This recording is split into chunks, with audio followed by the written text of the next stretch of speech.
Hi, I'm Tom Payton, Director and Publisher at Trinity University Press. Thanks for joining us for this discussion with Natasha Saje about her newly published book, Terroir, Love Out of Place.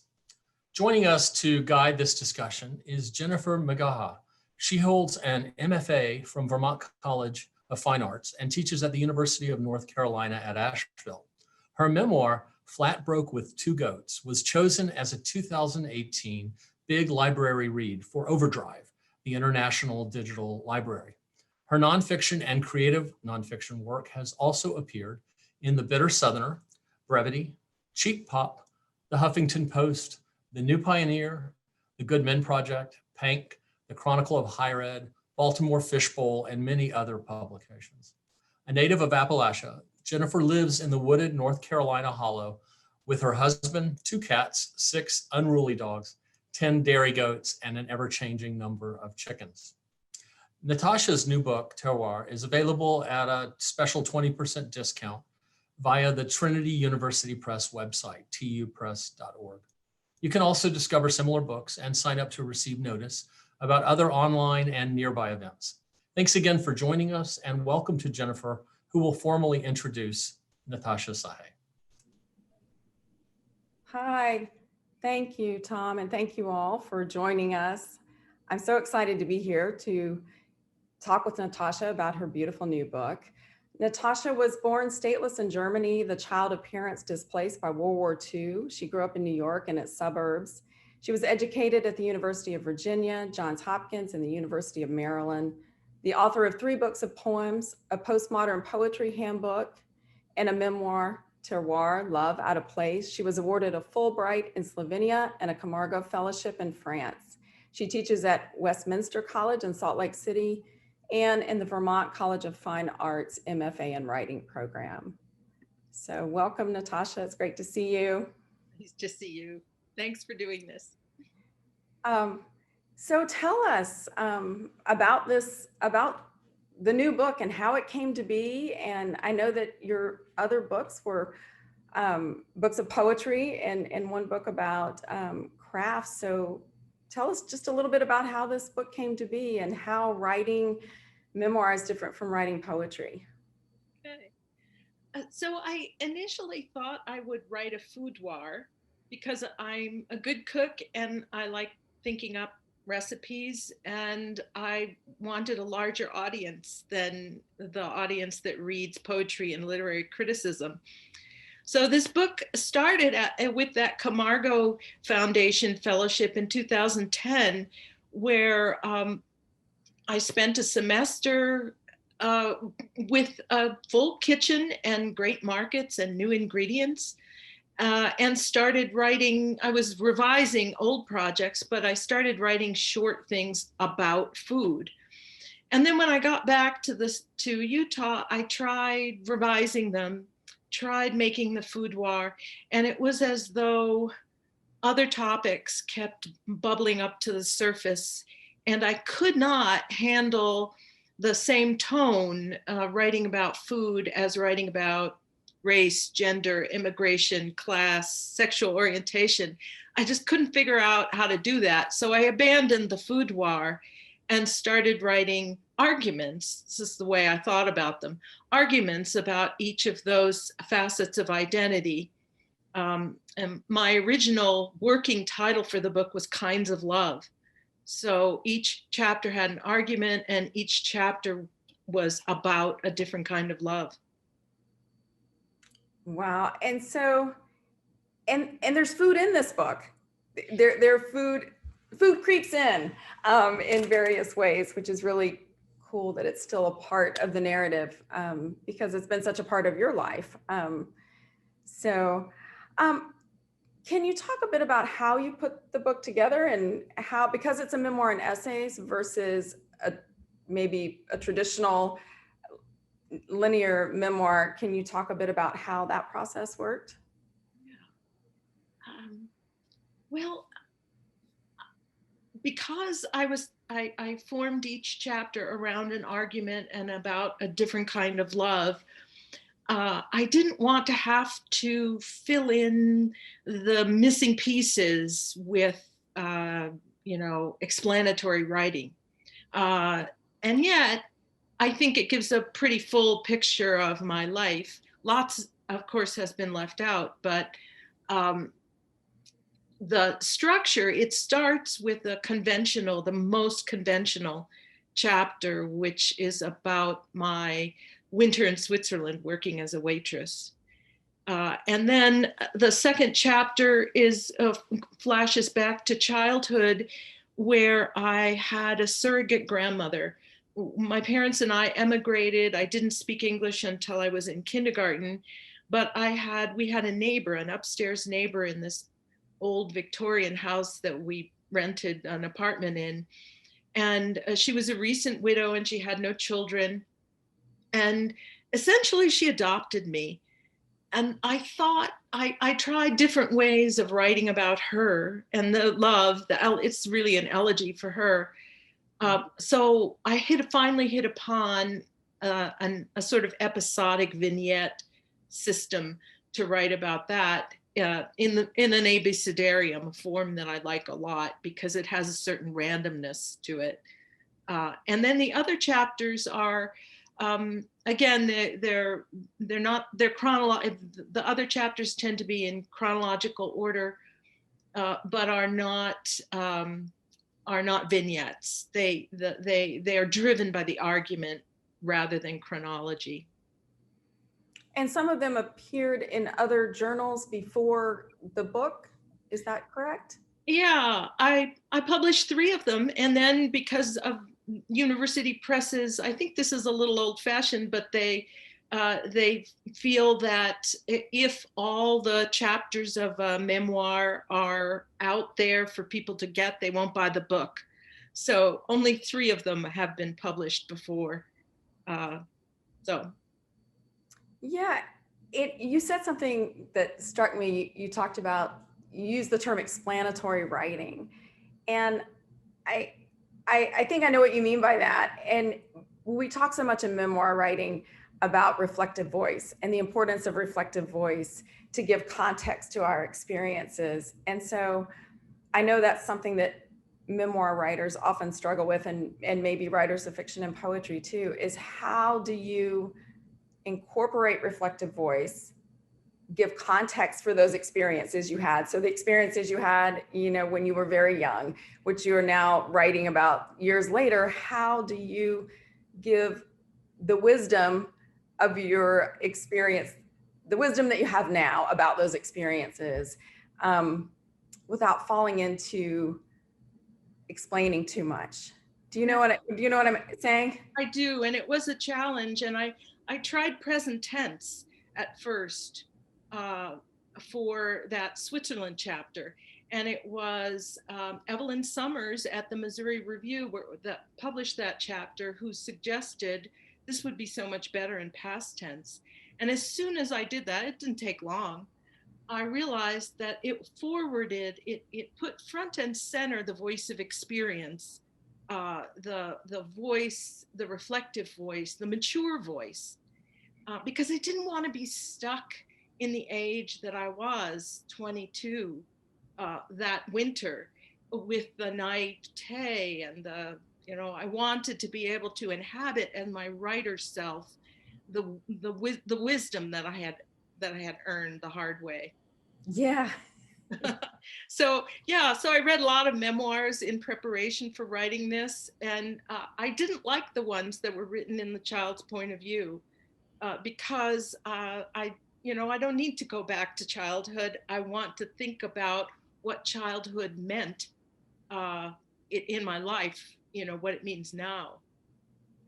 That's so interesting. There's this beautiful line in the book about how writing your life story is a way to write a better draft, or improve upon it. And I'm not quoting it well, but it's a line toward the end of the book. And I think that's a really, is a gift of memoir writing, at least in my experience, to re-see experiences, to relive them, but with a fuller perspective than perhaps you had in the moment. Mm-hmm. Yeah, that's exactly it. Yeah. So one section that I think about when you say this too, is the section about your time at 209 and a half in DC. Can you tell us a little bit about that time?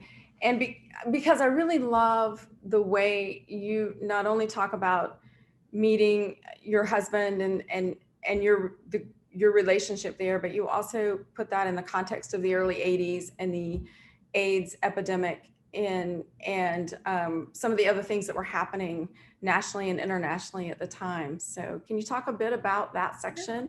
Yeah, I'll set it up and then I'll read a little piece.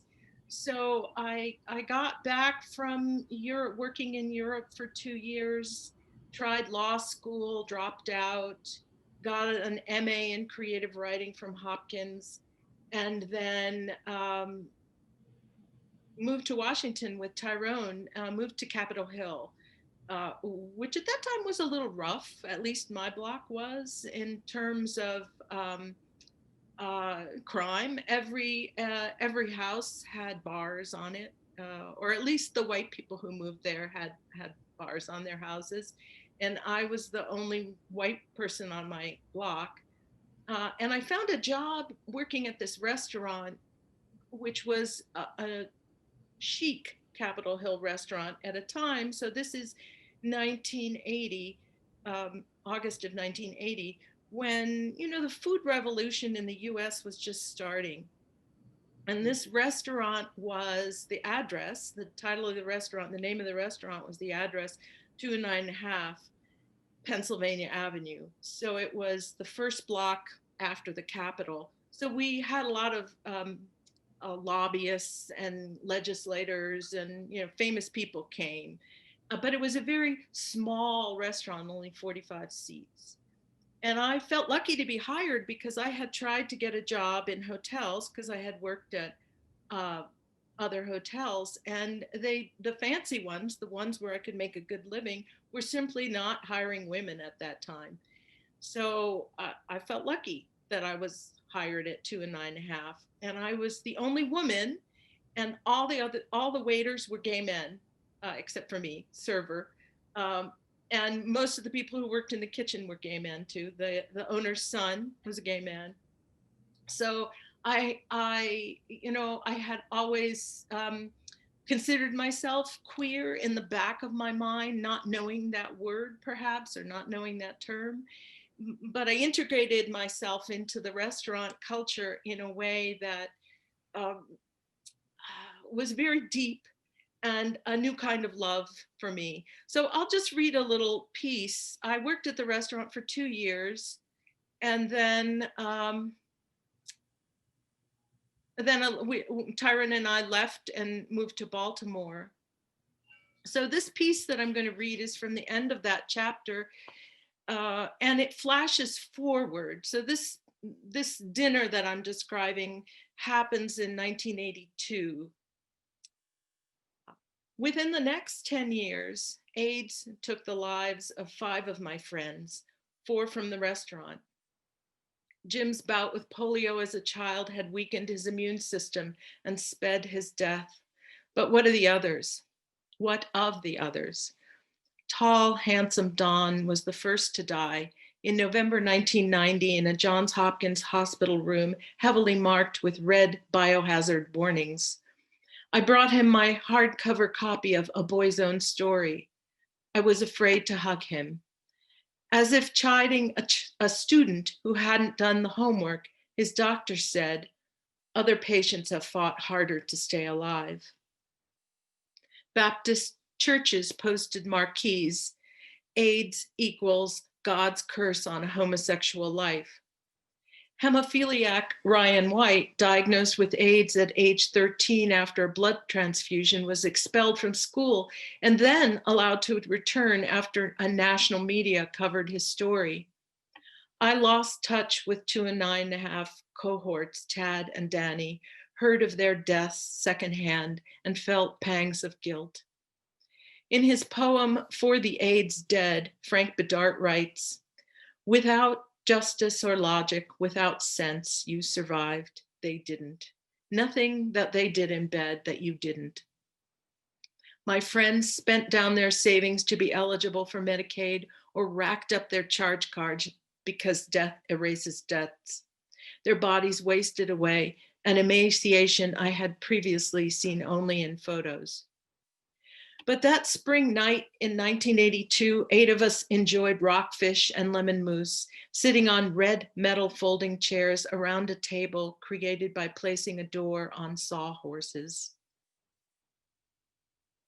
Skip a little. At our damask-covered table were 2 other women, Tyrone's cousin, a dentist in DC, and a friend of mine from Hopkins who was attending Georgetown Law School, mentored by writer Edmund White in hopes of becoming the next Amy Tam.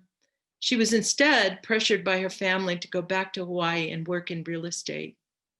With our other guests, Russell, Don, Jim, and his partner, we could have been a poster for diversity, but people weren't yet advertising what was later called inclusion. Skip. Of Tyrone's roasted rockfish stuffed with crab meat, Don said, "This is the best fish I've ever eaten." It was fresh and flaky, served alongside the crisp potatoes. Because the fish and crab were both still so plentiful in eastern waters, we took them for granted. We drank a lot of white wine and lifted our glasses to make toast after toast, to friendship, to food, to family, however that is formed, to world peace, champagne to our real friends and real pain to our sham friends. We savored the creamy lemon mousse. Toward the end of the evening, a mouse ran around the perimeter of the dining room, and Russell and I screamed. We remained in that dining room on hard metal chairs because the living room was too small for us. We who made our city larger by living and working in it, by the weight of our bodies and the sound of our voices. And if on this night our past selves floated away like steam from a soup pot, our futures were as impenetrable as the bars, the metal bars we never removed. Wow. Such a moving passage in the book. I think so many people who weren't around in the 80s don't know. I know when I talk to my students about what was happening in the 80s, and they don't understand the enormity of the losses, and the Ryan White, the fear when Ryan White was first diagnosed. And so I just think you capture it so beautifully there.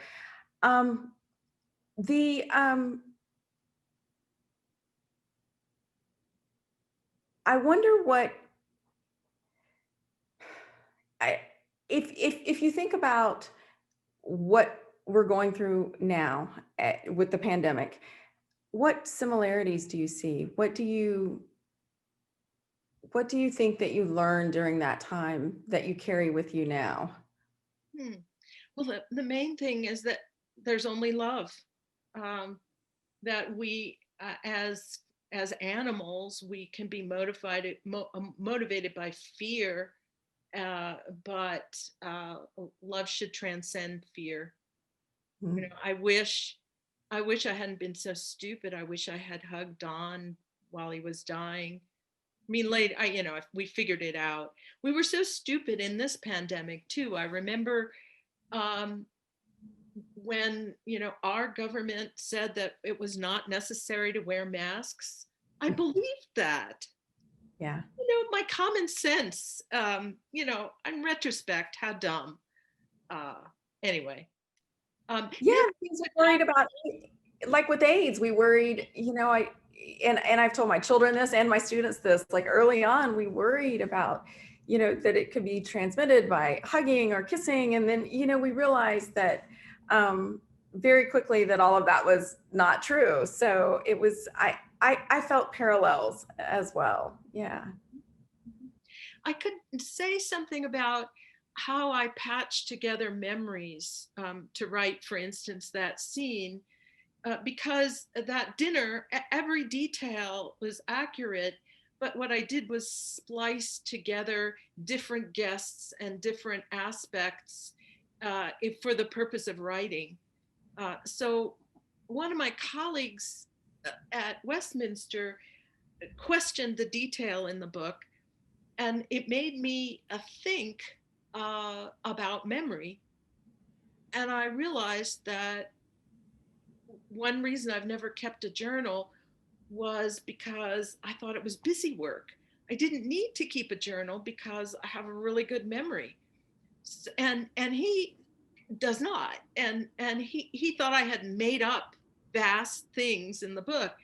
And so I did some neurological research, and I found out that there is such a thing as superior autobiographical memory, which the very exaggerated form of it are those people who you can tell them a date and a time and they'll tell you exactly where they were and what they were doing.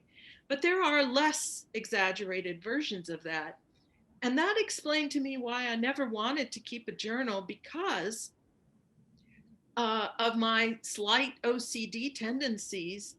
When something happens, I rethink it, I obsess about it, and so that it becomes imprinted in my memory. And then because of the organizational way that my mind works, it's organized. So there's almost like a movie in my head of things and people and things that people say in my life, that I realized only after writing the book that I can draw more from. Yeah, and I want to follow up on that, but I do want to remind people or to tell people that you can feel free to write your questions or comments in the chat, and I will read them to Natasha. So please, if you have questions, jump in at any point. So about memory, you asked that question in the book.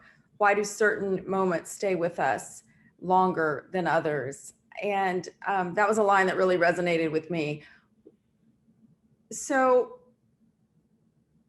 with an autobiographical memory, do you still have moments that are imprinted harder or longer? I don't know what the term would be, but and why do you think that is? Yeah.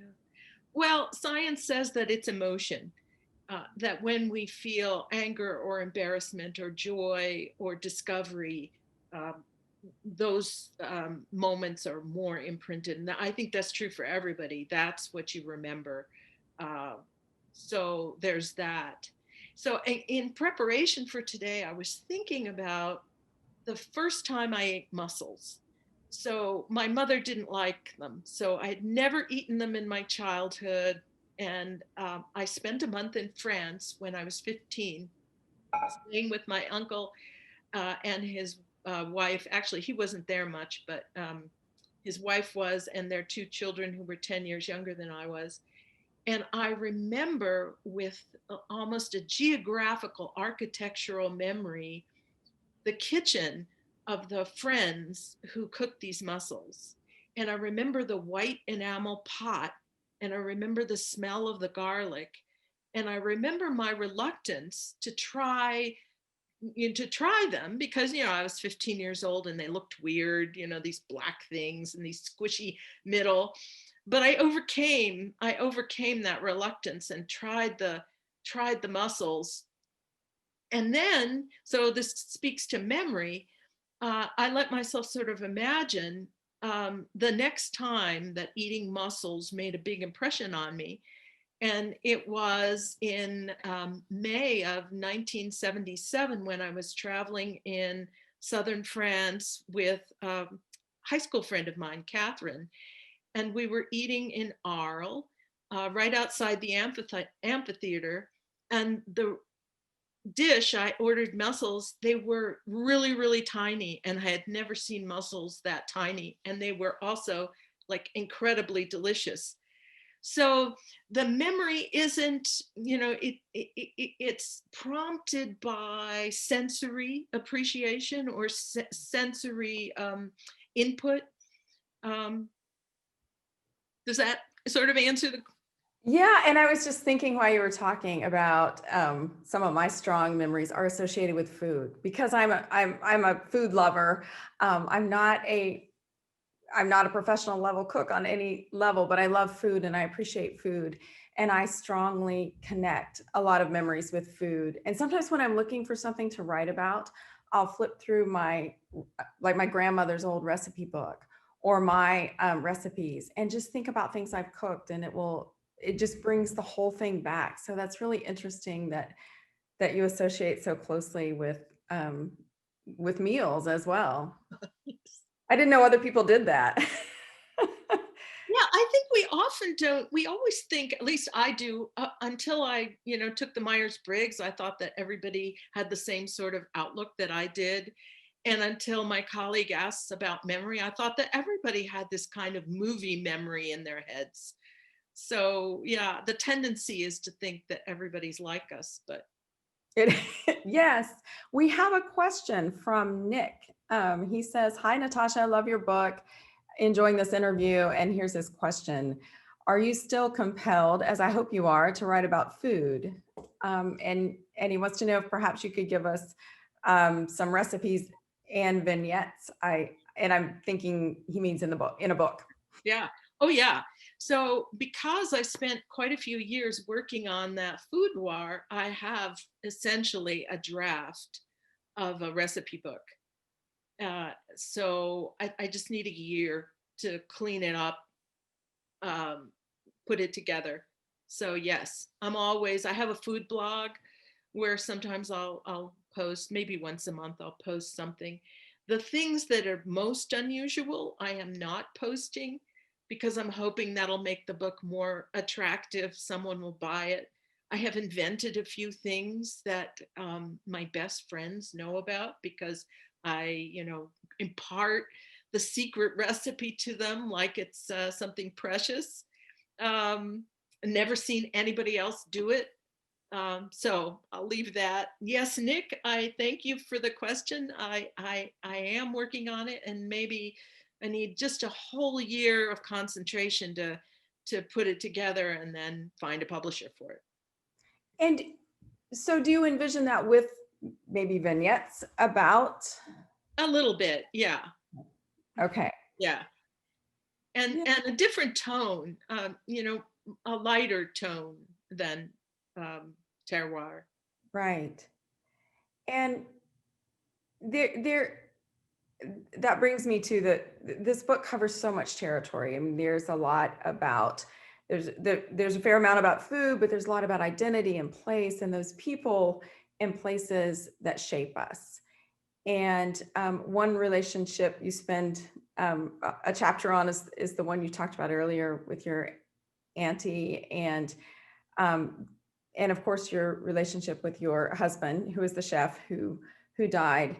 And I cannot remember what year. You'll have to tell us. But can you talk a bit about that exploration of grief in your work and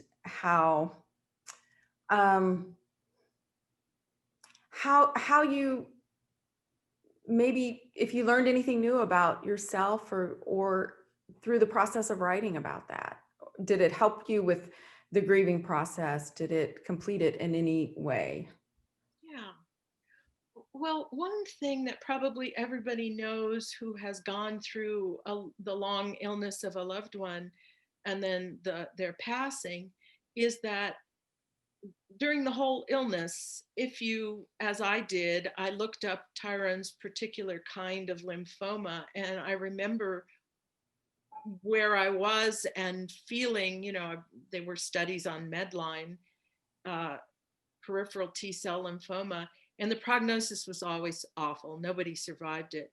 So I knew that he was going to die.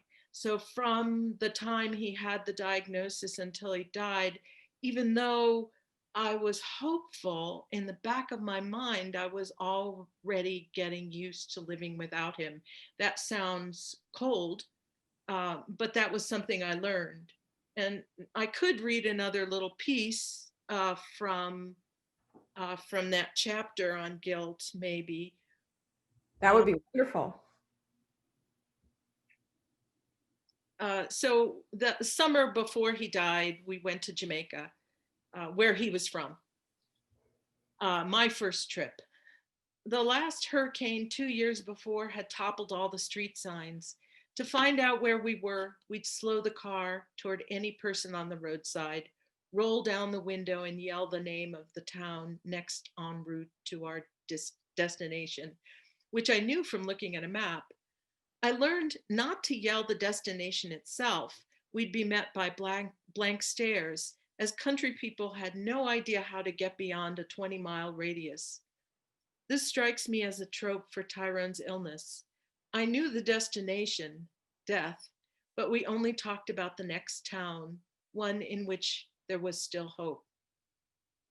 Milk River, Jamaica, is an old spa haunted by ghosts. In the 18th century, a slave was severely beaten for stealing some cakes. He escaped from the dungeon, ran away, and discovered a mineral spring. He healed his wounds by bathing in it. Then he returned to his master, and in exchange for mercy, he revealed the location of the miraculous spring, 50 times more active and potent than the Vichy water of France. I'm going to skip a bit. We spent a day at the spa. After a lunch of steamed shrimp and stewed goat, Tyrone and I soaked in the hot mineral water, rich in magnesium, calcium, sulfate, and natural chloride, and so radioactive, we were advised not to stay longer than half an hour in our shared tank. Leaning against the blue tile wall and submerged to his chest, Tyrone said, "It wouldn't take much to revive this place. It has everything: ocean, healing spring, cheap land. With the spring right here and the ocean a mile away, no one needs to go into the river with its crocodiles." Skip a little bit. Tyrone went on, "If only the roads were better. And then there's the problem of materials. We'd driven from Treasure Beach farther west, and the 60 kilometers had taken 2 hours, with Tyrone swerving the car to avoid the ruts and hazards. Some roads still hadn't been cleared from the hurricane. I know you could manage the renovation," I said. "The structure is good, it's just cosmetic stuff." Tyrone was very handy. Tyrone had turned a typewriter shop into a catering kitchen with an office, a prep and storage area. We had consulted a feng shui expert on the placement of appliances and furniture, as well as colors. Wind water is the literal translation of this Chinese art of permitting qi, life energy, to flow freely through a space. The kitchen's location at the rear of the building made it cool and quiet, and the many windows created a cross breeze. When you walked into the pale blue front office with Tyrone's diplomas and certificates behind his large desk, you felt he was in charge. And when you stepped foot on one of the many cushy mats in the celery green kitchen, you wanted to cook. You felt like anything could be made delicious. I'll stop there. Wow. Wow. You talk in the book about the process of Tyrone's illness, and then also the process of moving on after his illness. And you say, "After Tyrone died, I should have fallen into a depression. Instead, I was happy." And it's a really powerful moment, I think, in the book. Can you talk a little bit about, and you said a couple of words about it earlier, but I wondered if you could elaborate a little bit. Yeah. It was, those 3 years were so stressful. And I was relieved. Not that I wasn't sorry that he died, but having that stress removed. And at the same time, after he died, I felt there was another chapter of my love life. And I had always been attracted to both men and women, something that I didn't really talk about because it makes bisexuality still in our culture is treated as like promiscuity, or it's looked down upon, or people don't believe it. They say, "Oh, you were really a lesbian your whole life," or Oh no, you know they want to pin a label on you, and it's just hard to wrap. You can't be both and. Anyway, I had always known I was attracted to women, and I think in my mind I thought this is a chance to have a relationship with a woman. So I dated men after Tyrone died. Actually, just one, seriously, and then I. Had a long-standing friendship with a woman who used to come to the poetry readings that I curated. And she came to my office after Tyrone died. It was in the winter, maybe February, and brought me a gift and said, when you're ready, I'd like to take you out to dinner. And it was as though she said later that she didn't intend it as a proposition, but for me it was. It was as though something turned in my brain, and I thought, I can do this now. I can I can have a relationship with a woman. I can have a whole different life, which is not that different, but anyway. So anyway, I fell in love with Laura, whom I'd known since 2001. We originally met, and we were friends, and we worked together on a writing conference that was held on my campus, at Westminster's campus. So, we saw each other, maybe every 6 months or so, or sometimes less than that, sometimes more than that. And then we fell in love really fast, and moved in together and got married in 2016. Yeah.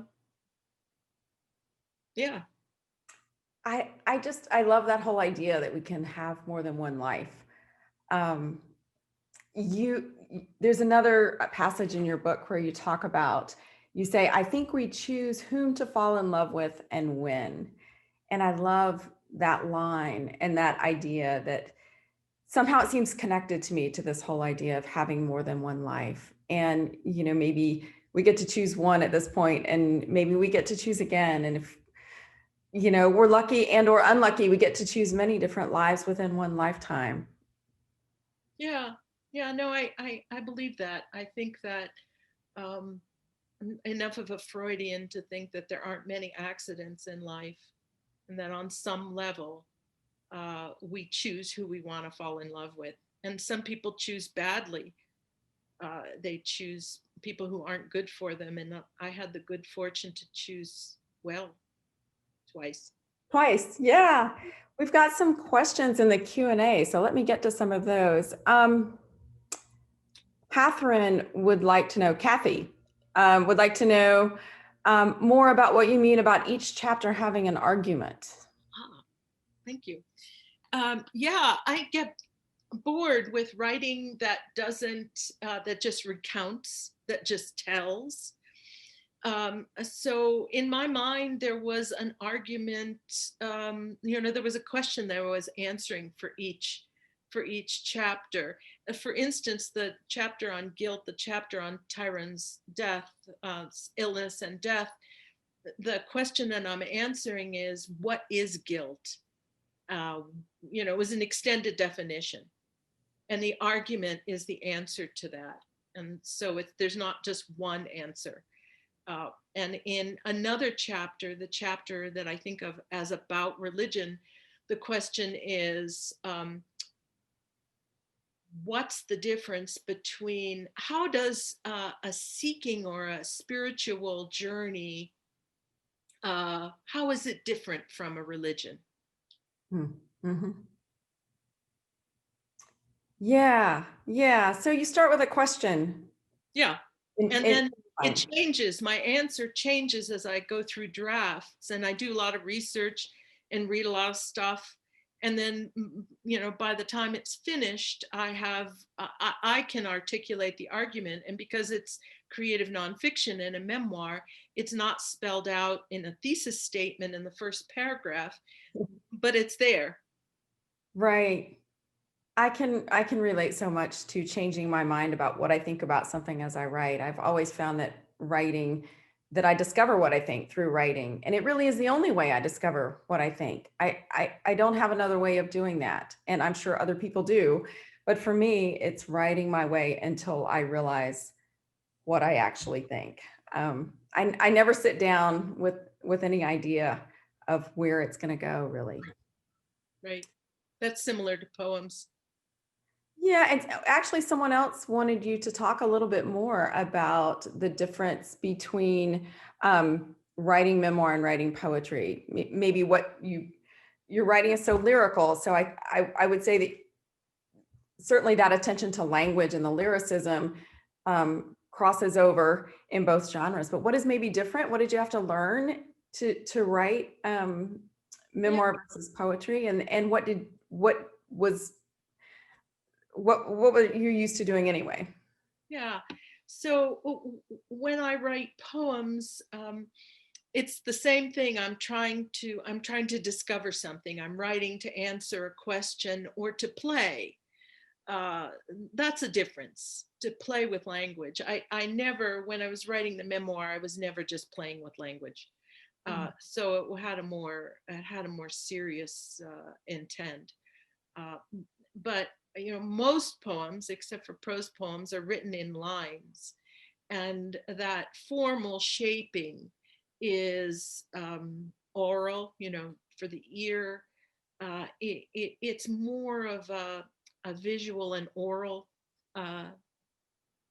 art form than writing prose. And of course, the factual basis. I think poems are works of imagination, and it's a mistake to read a direct line between the speaker of a poem and the author. Whereas in memoir, you can do that. At least in mine, maybe not in John D'Agata's, but in mine, I tried to make sure the details were accurate.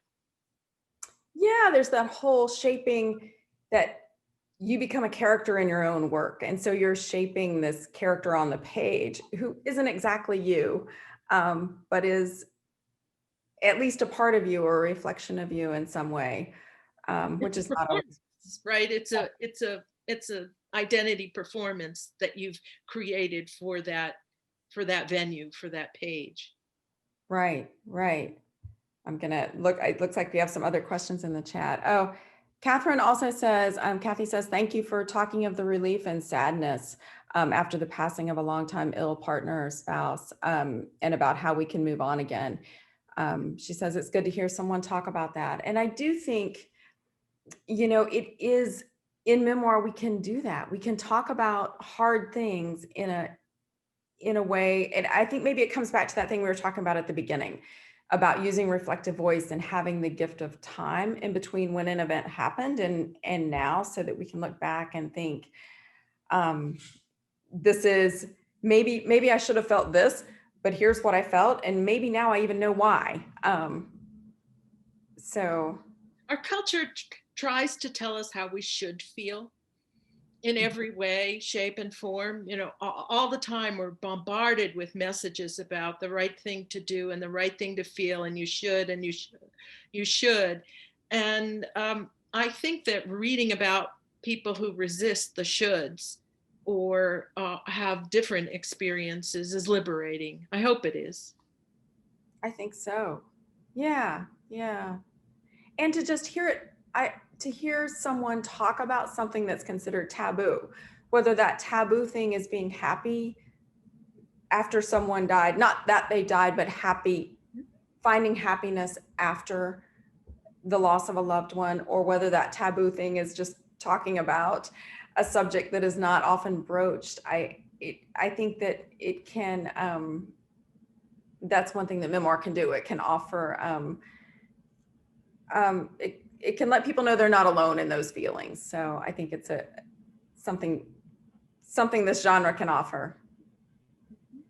Yeah.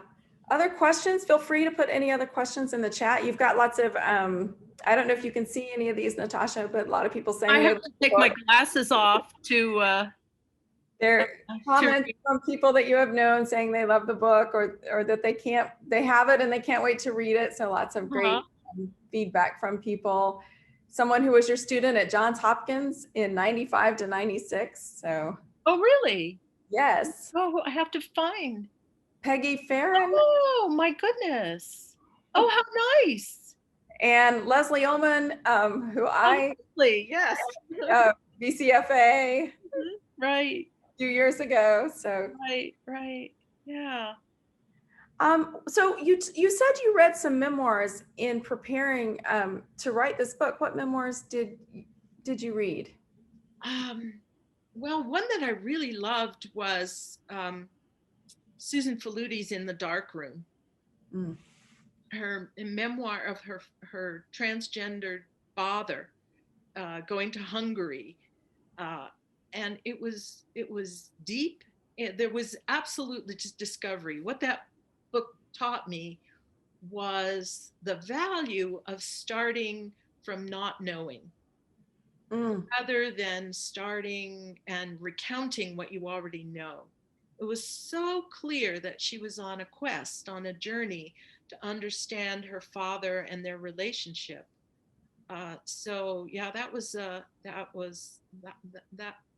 made an impression on me. I read I also, because food memoir, I read Gabrielle Hamilton's Blood, Bones, and Butter. And what she taught me was the value of painstaking description. Uh, some of her descriptions, like one about she was the chef of Prune Restaurant in Greenwich Village, and there's one segment where she describes cleaning up the dead rat in the in the alley, and it was like granular and compelling because it was granular. It made you feel the revulsion and the sensory aspects of doing that act. So I don't think my writing approaches that, but it was something that I could try here and there. You know, and I had told you that when I read parts of the book reminded me of Patti Smith's Just Kids. Part of the time in DC reminded me of her time at the Chelsea Hotel. There was something about the adult narrator recalling this really pivotal time in this young woman's life that seemed similar to me, even though Patti Smith was that was in the 70s and this was in the early 80s. It still reminded me of that work. Yeah. So you post recipes on your blog regularly, right? There's a potato tart recipe there now. Yeah, I need to revise it because I've made it again since, and I have better pictures and better instructions. But yeah, this is a recipe. It's so easy and so delicious. So I'll tell you what it is. So Trader Joe's sells butter puff pastry now, only through the holidays, only from November to February. So you have to go get it now. And you just make slightly thinner one of those pieces of puff pastry and prick it and slice on a mandolin about a pound of peeled potatoes and intersperse the potatoes with a little cheese, salt and pepper, herbs, maybe rosemary or sage, and then just bake it for an hour in the bottom of the oven.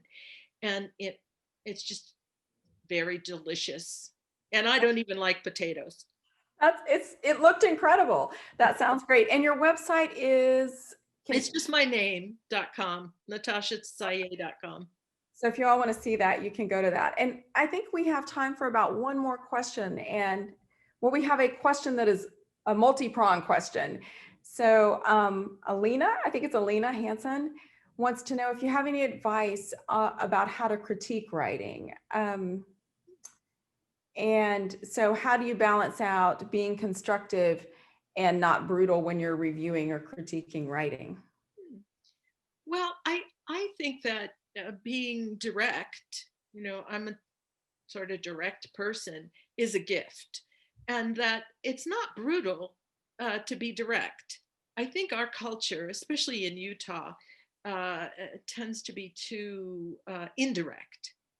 So the writer can take it or leave it, but if you are just honest and have their best interests in mind and are just honest in telling, pointing out how a particular piece of writing made you think or where you're confused, that's a gift.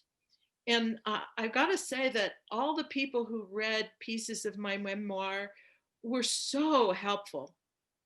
I don't know what I would have done without them, uh, because each one of them told me something absolutely essential. Even if it was one small detail, it gave me a way to re-enter it and revise it and make it better. Um, so I don't think it's a matter of brutality. That's not an issue. Yeah, I think it's, I often tell my students in writing workshops, the worst, most least helpful thing, if that is to tell someone that their work is perfect, because that's just not, you can't do anything with that, right? So, Right. A way to read. Patronizing. You know, Yeah. it's being treated like a pet animal to be patted on the head, and instead of engaged with, Yes, directly. yes. Good cat. It is a way of, it is a compliment when someone spends time with your work and honors it enough, I think, to tell you maybe how something might could be stronger. Right. Absolutely. Do you have any parting words for us? Any, Oh, well, thank you. This is my third, whatever reading conversation about the book, and I'm learning, I'm getting better. I thank you all for being out there and being an audience. So parting words, it's not as much fun as reading in person. I don't know. Do you feel that way, Jennifer? I do. I mean, I like to hug people, and I like to have that connection and to be able to see people. But Right. it's really nice to gather, even virtually, to be in this Yes, room, to true, be talking about books. true. But you can't read their faces. You know, when you read in person, you see the audience and you get a vibe. You Right. feel the energy. Um, so we really appreciate you being out there energetically, even though we can't see your faces in this particular venue. They are sending you, but well, they are sending much energy in the chat and in the Right. Q&A. So, yeah, well, I would like to add to that. Thank you for sharing this beautiful book, and for talking with us about it, for giving us your is it potato tart recipe, and for talking with us about the process of writing this book. And good luck to you as you are out in the world, or in your living room, Right. Thank you. doing readings in the future. So thank you. And thank you to everyone else for attending. And you have lots of thank yous in the chat. So everyone, I hope you have a great evening. Enjoy your week and enjoy the holidays.